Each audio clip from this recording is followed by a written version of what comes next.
going on, guys? My name is Tommy. Welcome back to the channel. It's time once again for another episode of the Forgotten Race Review. Today is probably the most difficult of homebrew race requests I've ever received in my entire life as Mr. Idaho Boros. Perhaps you know him as Derpal Cornucopia. Perhaps you know him as Mr. Broomsbane, because I forget how to say, is it Nivlix?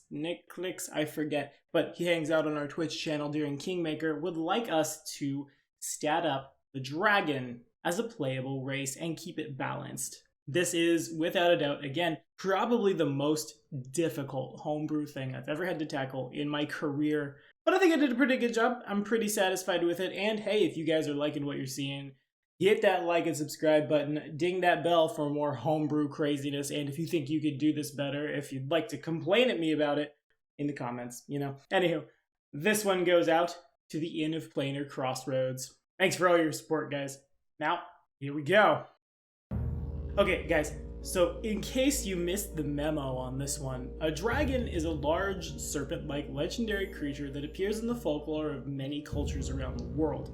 The earliest attested dragons resemble giant snakes, first described in mythologies of the ancient Near East, and they appear also in ancient Mesopotamian art and literature. In the High Middle Ages, we get that winged, horned, four-legged, fire-breathing thing.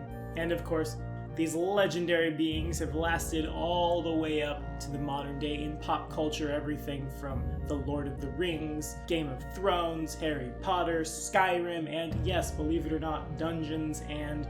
what's that last word? Yeah, dragons. These guys are probably the most iconic thing you'll ever fight, short of perhaps like mind flayers or something like that, in all of tabletopping, at least as far as high fantasy goes.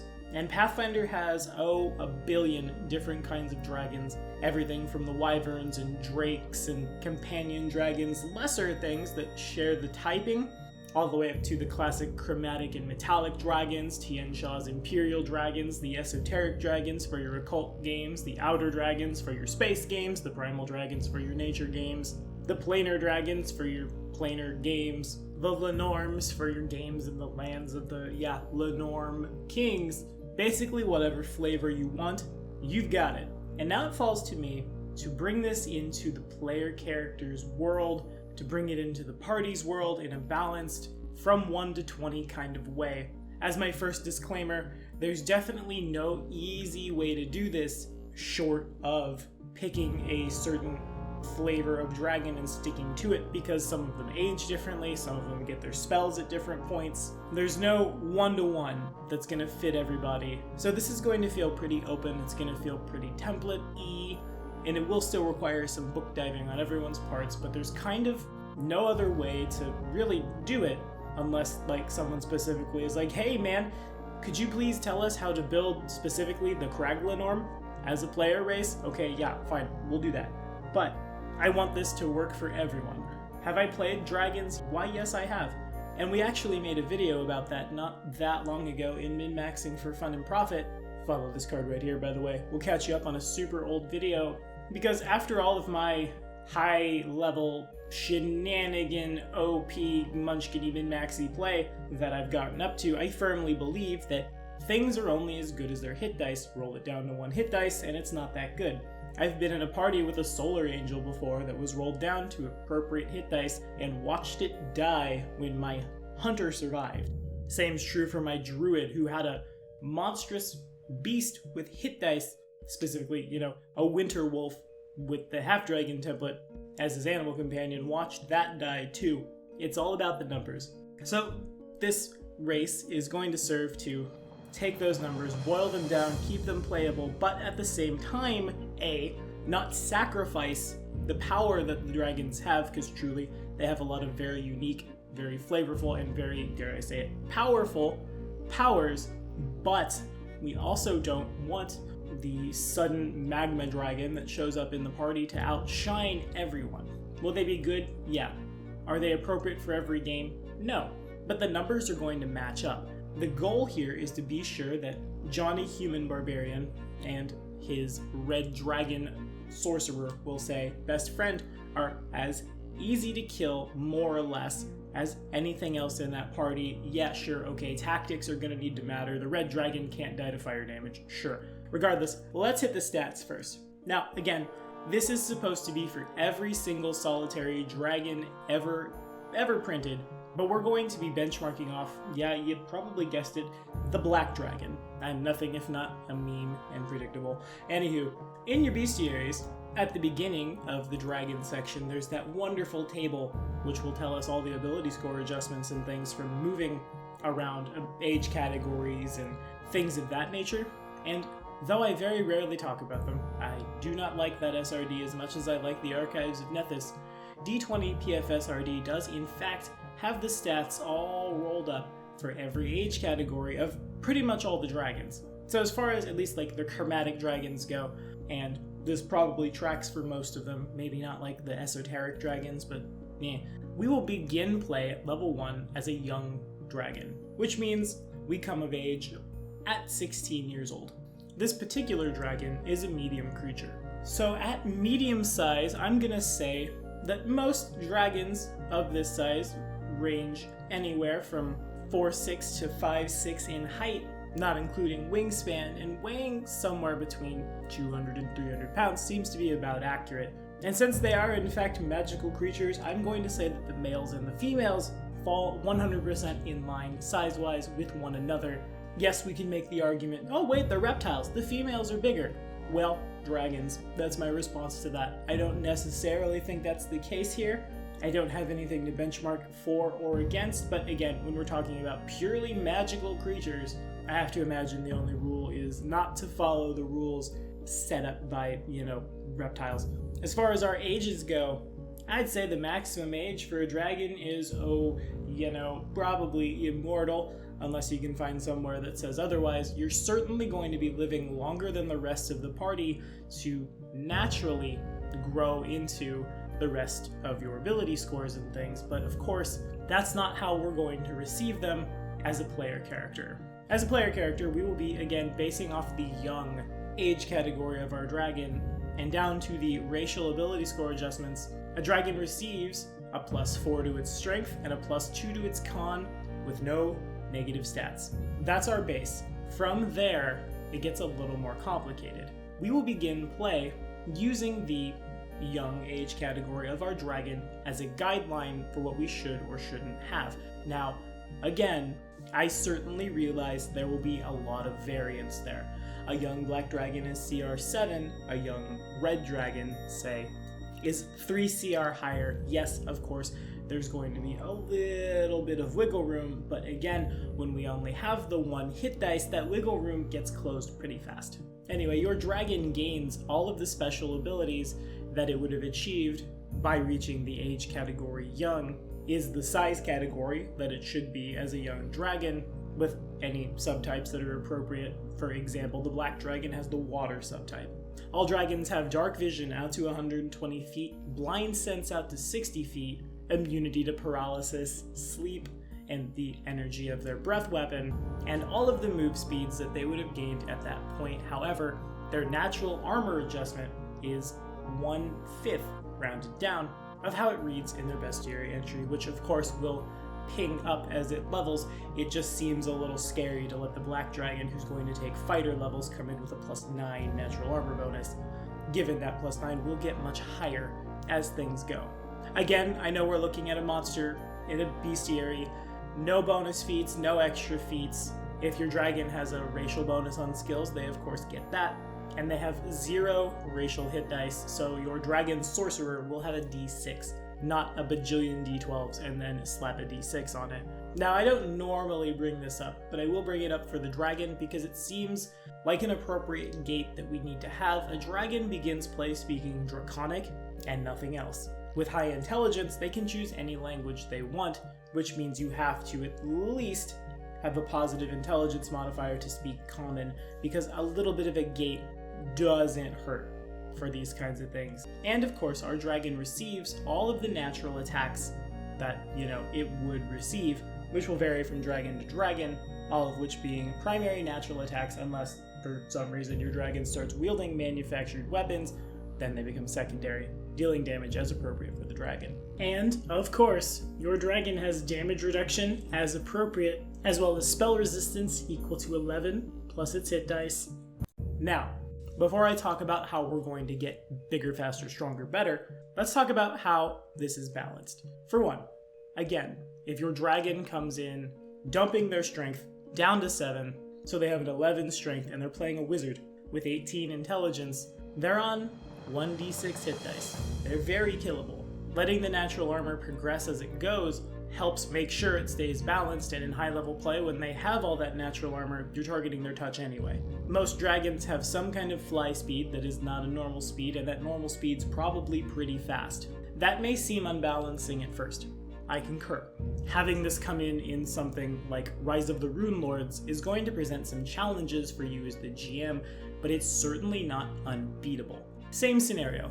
A black dragon wizard comes to Sandpoint, and whatever lore you have to put together to make that okay happens, and fires magic missiles at the goblins that attack. Magic missile has a range of 110 feet, the same as a composite longbow. So the notion of I'm going to fly up and spells down seems spooky, but again, just shoot back up and you probably bring the thing down. There is one thing, however, we have to doctor kind of on a permanent sense, as it gets a little unbalancing, given that we have it, once every 1d4 rounds. Yeah, it's a breath weapon.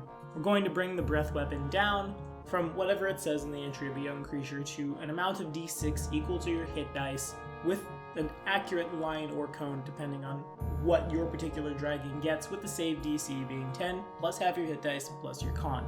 Yes, that's still powerful, but now that's only 1d6 points of damage at level 1 that things are going to be able to easily enough dodge out of the way of. Yes, it does refresh a bunch, but then you have to think about, are you hitting the party? Are you hitting NPCs that you care about?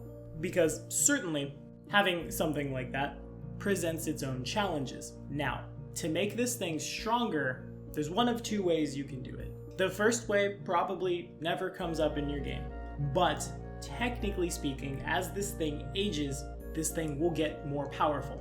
For example, a young dragon is anywhere from 16 to 25, from 26 to 15 it's juvenile and it's gotten stronger, all the way up to 1200 years plus. However, that's 10 years in game. Only some campaigns last that long, and even then, that's end game stuff we're talking about. Now, suddenly here at the end of the game, you've buffed a little. Not really that big a deal, I don't think.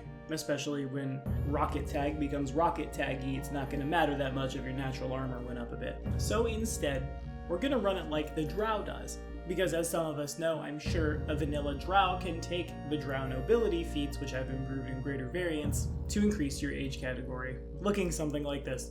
The first feat, we'll call it Improved Draconic Heritage 1, something like, requires 4 hit dice. Let's say a Charisma of 13, also, to put a bit of a gate in there, and then immediately advances you to a Juvenile Dragon. Your breath weapon doesn't change, you still retain a 5th of your natural armor bonus, but you gain every spell-like ability, natural attack, size increase, racial bonus to skills, etc. that you would gain from becoming that next dragon. So, for example, using the Black Dragon again, a Juvenile Black Dragon goes from 9 natural armor to 12 natural armor, take a 5th of that, your strength increases by 2, your con increases by 2, your int increases by 2, all of your mental stats increase by 2. You now have a +8 racial bonus on swim checks, and can cast darkness at will. Now, that seems scary, right? Suddenly all of my mental stats have been buffed. That's not necessarily that important for the martial, and frankly the wizard's buffing his anyway. Now, the idea is at 8, 12, 16, and 20 to go up the chart farther to young adult, adult, mature adult, and old. Yes, I realize there are 4 categories of dragon we've yet to talk about. Well, what's mythic if not playing a dragon? The mythic variant saying, of course, you go up by 2 steps instead of by 1. So you go from juvenile to adult to old to ancient to great worm. Gaining all the spells, gaining all the ability score buffs, gaining natural attacks, gaining speeds. Remember, only a 5th of the natural armor bonus, spell resistance, frightful presence, etc. with all DCs modified on your con. Now, this seems scary, yes, but remember, you're always going to have the same amount of hit dice as everybody else. That's a pretty big nerf for the dragon when we consider that even the young Black Dragon has 8d12 hit dice, our young black dragon has a single and is much easier to bring down by the bad guys as a result. A great worm, of course, has 26 hit dice. Ours will have 20. Yeah, it'll have spells it can cast sometimes, but if it wanted spells, it was playing a caster anyway, right? That doesn't seem that scary to me. The breath weapon is still good, the fly speed is still good, but as rocket tag becomes rocket tag, fly speeds become much less scary, and when in doubt, just make hallways. The fly speed doesn't matter if the ceiling's 30 feet up. Now, for flavor, the ability score adjustments will all, of course, look very different. A dragon who began play with 18 strength probably lands somewhere in the mid-30s as far as their strength score goes, which tracks with the Great Worm Black Dragon at 37, but that wisdom of 23 might not have happened. Yeah, there's a pretty humongous buff from the base of whatever you rolled to the Great Worm, but you only have so many points in so many point buys to build things. If you rolled for stats, okay, different story. But a point buy will mean that some of these stats are dumped, and even with gigantic buffs, which again you can get with money if you wanted to, will not track as high up as, again, a true quote-unquote dragon in the bestiary. It also creates a variance, which creates roleplay, which creates why is this thing even in the party? Say, for example, a black dragon sorcerer who might or might not have the draconic bloodline, who just wasn't as strong as the other dragons in his brood, and as a result he was kicked out and then fell in with a wandering caravan that was at first super frightened of him, but then realized that, much like them, this poor dragon was just a poor, wandering, sad soul. And there you go. Suddenly the Varisians have a reason to hang out with a dragon. We can make similar stories for a dragon that dumped strength and was high dex, or high int, or high whiz, etc, etc, etc. And again, I still feel like this is, though it's going to be good, sure, DR is a thing, SR is a thing, magic is a thing, it's still just playably balanced. If this isn't an AP, it's on a 15-point buy. That probably means several stats are dumped, and even with a huge buff, they're still not going to be anywhere near as good as the class that's spec'd into revolving around that ability score. Now, I have had a dragon in my party twice over my career. As I'm sure many of us know, this channel is named after my very first tabletopping character, a Black Dragon Disciple. In my second playthrough playing, his name is Mahariel, the GM let me leadership in my father. I didn't want to have a Great Worm Black Dragon in the party at level 7 because, super broken, so we used my old strategy of just roll down to appropriate hit dice, that of course being roll down to 1 hit dice, then apply levels to bring in a Black Dragon Scald, who, yes, was super good, but definitely was in danger of dying on more than one occasion. Again, he only had 7 hit dice. In the second instance, this was the time when I had a campaign which never finished, and I'm kind of sad about it because I really liked that character. Actually ordered him from a Kickstarter and got him painted a Chosen One Paladin, who, if you don't know, starts out with a familiar, and then that familiar becomes an improved familiar for free. Katsuyori, and here's a picture of him, by the way, ain't he pretty? His hair familiar, I wanted to have a lot of Shizuru-esque flavor, so at first I was thinking possibly the angel helmet that lands on your head and can true speech for you. Seems sweet for a samurai, right? But eventually I started leaning a little closer to the pseudo-dragon, and I asked my first GM if it would be okay if in its place I had a Wormling Imperial Sky Dragon. I compared the stats 1-to-1 between what this thing was and what this thing was, and the GM allowed it, and then we switched GMs, and there was some time travel stuff going on, and we could go back and forth in time a lot. Long story short, I left my familiar somewhere very safe for 1200 years and now I have a Great Worm as a familiar, and it was sweet. But he couldn't hit, because he is still a familiar. It's basically just flavor of having a hair that poof, turns into a gigantic monster with a breath weapon. Now, we've all seen Mulan. We all know who Mushu is. That was the idea. But he was still a familiar, still had really nice stats, but not a lot of hit points, even with that giant con. Wasn't hard to scratch the dude. Therefore, I think dragons, if built correctly, built fairly, are more than acceptable in your adventuring parties. But what do you think? How would you do this? Did I do something wrong in your opinion? Have you had dragons in your parties? How do you feel about scary monsters like this in your parties? throw it in the comments, let me know. But that's all the time we have for today. Thank you guys so much for watching, and be sure to like and subscribe for more videos. The next episode of the Forgotten Race Review, where praise be to all powers that are holy, we don't have to do another scary homebrew again. We're going to a Geniekin, specifically the Undyne. Drops next Monday. I'll see you then.